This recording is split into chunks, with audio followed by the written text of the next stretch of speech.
Welcome to Planning with Purpose, the Caregiver's Blueprint. My name is Raymond Lavine. This is today's topic, why it is essential to have a caregiving plan. And these are just ideas to understand how to think about a caregiving plan. I'm not telling you what to do, I'm just giving you ideas of how to think about it. Many people have unrealistic expectation, and what I mean is it's unfair to expect someone to take on the responsibility of planning without their consent and involvement. Oftentimes with caregiving, there's lack of control, meaning leaving it to someone else might lead to decisions that do not align with your wishes or the needs of the care recipient.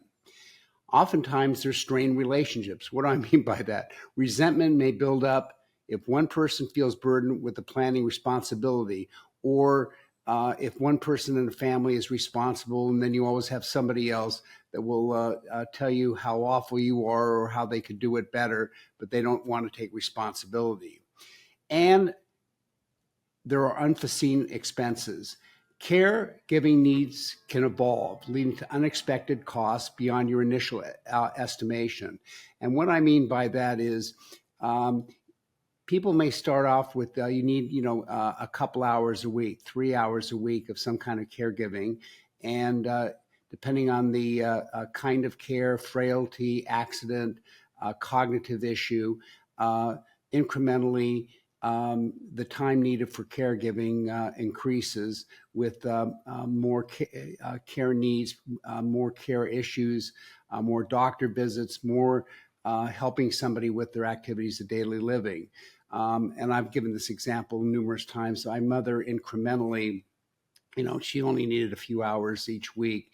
And then as time went on, as she aged and her frailties became, increased, she needed eventually in the last few years, 7-day, 24-hour caregiving. And if you add, if you do the arithmetic 7 times 24 hours, it adds to a lot of money. So people often think, it won't be more than a few hours, but depending on how long or what the issue is, whether you're at home or in a care facility, as time goes on, expenses and the kind of care that you need and the attention you need increases. There's another issue in this, it's financial resources. Relying solely on your personal assets or cash flow might leave you financially vulnerable in the long run. And what I mean by this is, look, if you are if care is only needed for, a few days, a few weeks, a couple of months, maybe you can, your resources or those of your family are sufficient to get you, to pay for caregiving. But if caregiving goes on for months or years, eventually it's going to test the resources, even if you have, millions or tens of millions of dollars. Now, if you're a billionaire, probably doesn't matter. They won't be affected. But for most people, the longer and the more hours that are needed, whether you're at home, where a lot of people are, or in a care center, costs for care rise, not only just when you immediately need care, but also, as time goes on with inflation, the cost of care is going up faster than inflation. The other issue is limited options. There are a lot of financial constraints can restrict access to quality caregiving services, meaning that if you don't have the resources, and then you need to go to Medicare, or you need to go to Medicaid, or if you qualify for veterans benefits or some other social services, then what you do is you become reliant on the telephone tree to get to hopefully somebody that will be a live customer service to help you. And 100% of the time, they're going to ask you for information that you may or may not have. And if you're not prepared with information, if you're not prepared or if you need to fill out the forms, it's going to take time. So it isn't going to be right away. And caregiving, when you need it, is right away. Right now, has to be done. You can't wait. You can't delay it. You can't postpone it. It's something you have to do. So what do you do? Where to begin when putting together a caregiving plan? The right time to begin having a caregiving plan conversation is now, as soon as possible, and you incrementally have to do it because the financial effects that not having a long-term care plan will cause to you and your family and your finances and your estate planning. Oftentimes, people get overwhelmed and they'll say, "I got to do it all at once." And my explanation when I'm working with clients is, let's do things incrementally. You don't have to do everything all at once. It's, let's begin the plan, the ideas. Let me get information. Here are things that you need to get for me to help you with what kind of plan that you need. Just the same as when you go to your accountant, or you go to your wealth advisor, you go to your attorney. You do it incrementally. You don't have to do it all at once. You don't have to have all the answers because sometimes you gotta look up information. So, what's the meaning of caregiving planning? A caregiving plan, it's a roadmap that outlines the needs of the care recipient and how those needs will be met. A caregiving plan should be flexible and adaptable as needs change. Different types of caregiving plans, such as formal plans created with a professional help and informal plans created by families. And again, it's always changing. And let me tell you a story. A few weeks ago, my wife and I we contracted COVID, and we were both ill for a week, and we had to isolate from each other. Meaning, I was in one area of the house, my wife needed to be in another area. And fortunately, we had friends to help us with food and other items so that we could recover, because we couldn't go out even if we recovered because we were so contagious. It was unexpected. It was annoying, and it disrupted our schedules. We have now recovered, but it was on my mind that if we needed to hire caregivers, if our illness had lasted for weeks or months, it is valuable that we have a caregiving plan in place for short and long-term caregiving plans. And the important benefits to having in a caregiving plan: assessment. Discuss the importance of assessing the care recipient's current and future needs. This could include physical needs, mental health needs, emotional needs, and social needs. Care options. Explore the different care options available, such as in-home care, assisted living facilities, nursing home, adult daycare. Discuss the pros and cons of each option. Again, these are planning in advance, just thinking about it. Financial consideration. Address the financial aspects of caregiving. This could include budgeting for care costs, exploring insurance options, and government assistance programs. Legal considerations. Briefly discuss important legal documents such as wills, power of attorney, and healthcare directives. Emphasize the importance of consulting with an attorney to ensure these documents are in order. And I've said this before in previous podcasts, and I'll probably say it more in the future, but it's about planning. And again, it's incremental. You don't have to do it all at once. You just do it incrementally. And eventually, whether it takes, a few weeks or a few months, eventually you will have a plan. And I assure you, and I'm saying this also for myself, once I get certain projects done, I feel a lot better. Communicating the plan. Highlight the importance of establishing a communication plan among family members, caregivers, and healthcare professionals. This ensures everybody is on the same page and informed about the care recipient's situation. Now, when I say that, I also, in most cases, a caregiver is usually, in good enough health that they can tell you what they want or what they don't want.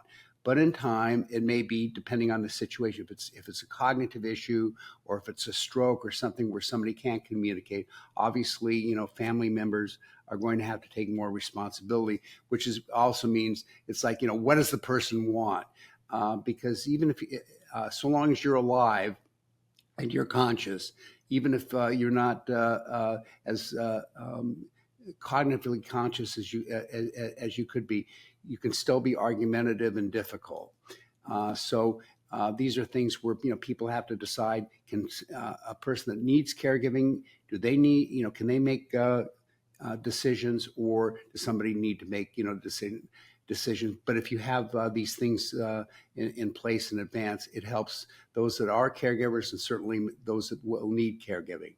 Developing your caregiving plan. I recommend you involve the care recipient in the planning process as much as possible. I advise gathering information for healthcare professionals and social workers. I also suggest doing research available for resources in your community, and there are resources. For example, where I live in Gig Harbor, Washington, there are bus services and van services that take people to doctor's appointments. They also have recreational or cultural activities where people can get on the van and go to a cultural or a medical appointment. Where to begin when putting together a caregiving plan? The right time to begin having a long-term care plan is as soon as possible. And I know we all have scheduling and issues and things. And let's be fair about this. It isn't something that you say, oh, I want to spend time doing it. But I assure you that if you have incrementally a long-term care plan, or you start thinking about it, you'll be better off than most people. And I'll explain why in a few minutes. The financial, and again, there's always the financial effects. Not having a long-term care plan will cost you and your family and your finances. It's a topic we can avoid, but it's not something fun to think about. People feel vulnerable when they talk about their health. What does caregiving mean? Where to begin? Now, there are, you can find information about retirement planning or income planning or investing, but you don't see that much information about putting a caregiving plan together. Where does somebody begin to start? Well, let's answer the question in two ways. The first way to answer that is that you begin with your wealth advisor.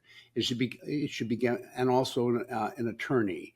It should begin with the account or an accountant to go on a regular basis, whether once a year or more often. The wealth advisor, the attorney, and the accountant should be bringing up the topic.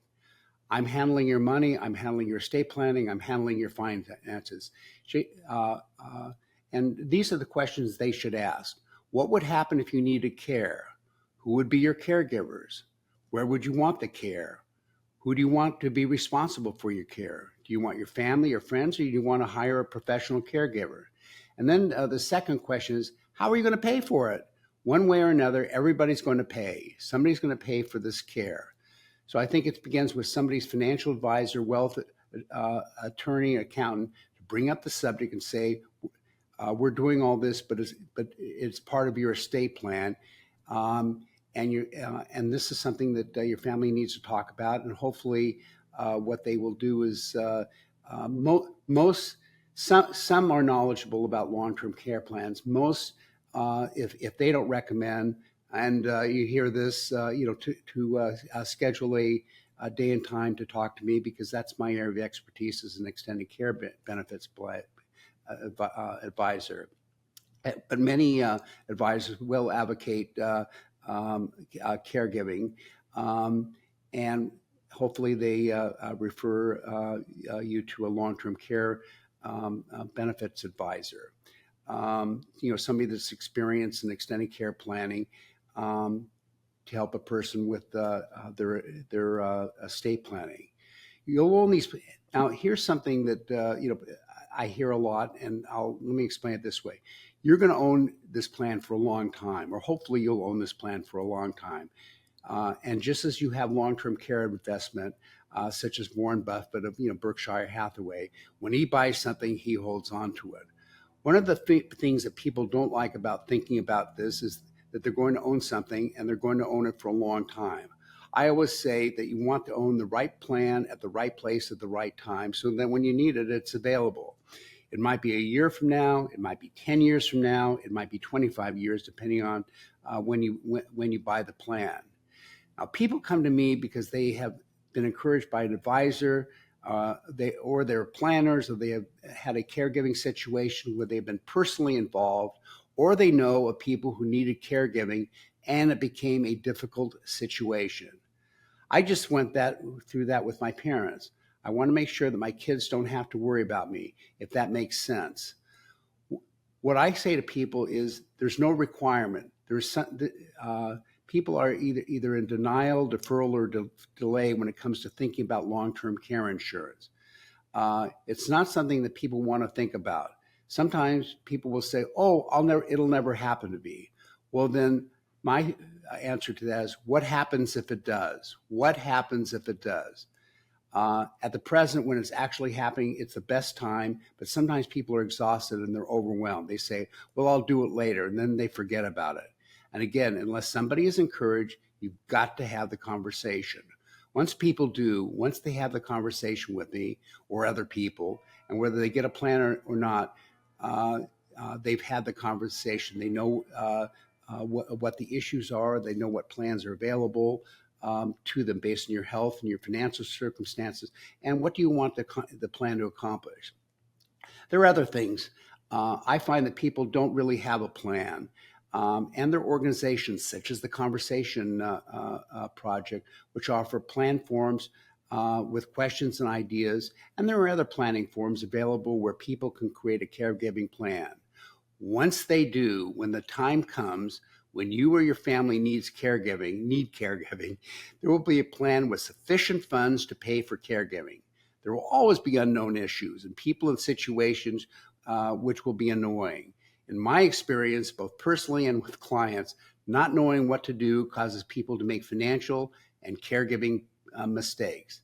That's just something where you have to be motivated and you have to be encouraged to have the conversation. And of course, you have to find somebody that you trust and that asks the questions because people are afraid to buy something that they don't really think they know or understand. Owning a long-term plan is not going to be solved it's not going to solve all your problems, because family is still going to be involved, and if you're not well, you're going to be cranky and unhappy. And that's also something that people are afraid. You think that if they need caregiving, that their lives are over. Your life isn't going to be over. You're still going to be able to do things in your life. There was a television program called Ironside. Raymond Burr was in a wheelchair, but he was also a police commissioner. And he was able to do his job because he had caregivers help him. Of course, it's fictionalized and doesn't show his personal caregiving needs. You always saw him distressed and in his wheelchair. It doesn't show the before, during, or after his day of being a police commissioner. Actually, there are two other. One is my father. He had, in his last illness, it was a fatal heart disease. It took 2.5, 3 years before he died. But he had a good life. They went on trips and they went on cultural, they did cultural things. But he needed a lot of caregiving help. But he was able to have a life. They took a cruise to Scotland.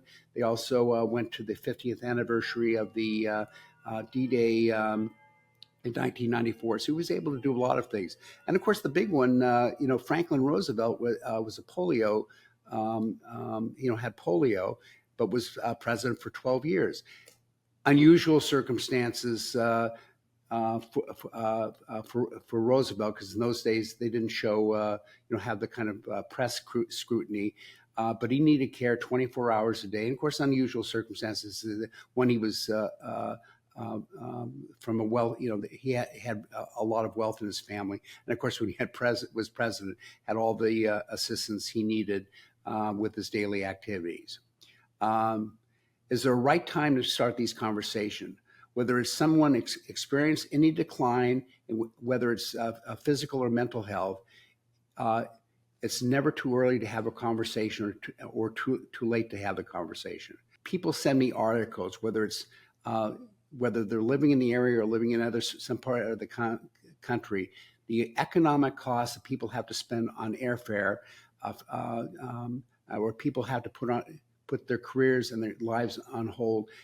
Can be devastating not only to somebody that needs caregiving, but also somebody that people will be responsible, because people forget that if you need caregiving, it's going to affect family and friends, and their lives and their careers and their financial circumstances will also be affected. And for a lot of times, it's untenable to be a caregiver. People will say, "Oh, it isn't. Oh, isn't it wonderful? Gee, I'm giving back to my parents. The best gift that a parent can give, or a child can give to their parents." Um, uh, and they can be family and not and part-time or full-time, but it's always better if you can, if you're in a position to hire people from time to time that have certain skills that maybe you don't have, so that you can be a part, so that you don't have to be a part or full-time caregiving. Now, let me also get back to personally. I love my wife. We've been married for 41 years, but I know that I would be a lousy caregiver for the long term. I can make sandwiches and I can take her to the doctor and I can do a lot of things, but I can't help her with lifting. I'm not good at cleaning wounds and a lot of other stuff. It's not that I don't, sometimes I know how to do it. I just don't want to do it. Um, um, Also, you may think that making an appointment to have a conversation with an extended care benefit advisor is someone who only wants to sell you a plan and make a fee.